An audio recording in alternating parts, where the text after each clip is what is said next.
जालना बसस्थानकावर ST smart card योजनेच्या नावाखाली प्रवाशांची आर्थिक लूट सुरू असल्याचा धक्कादायक प्रकार समोर आलाय।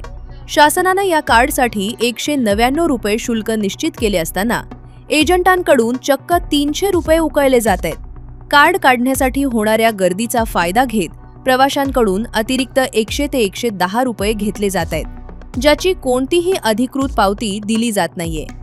या प्रकारामुळे स्थानकावर प्रवाशांमध्ये तीव्र संताप व्यक्त होत आहे।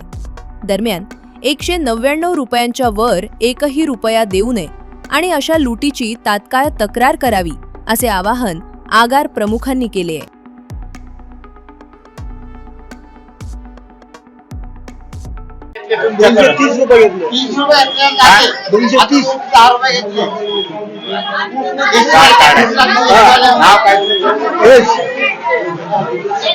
काय किती पैसे घेतले तुमच्या? 220 घेतले। 220 रुपये।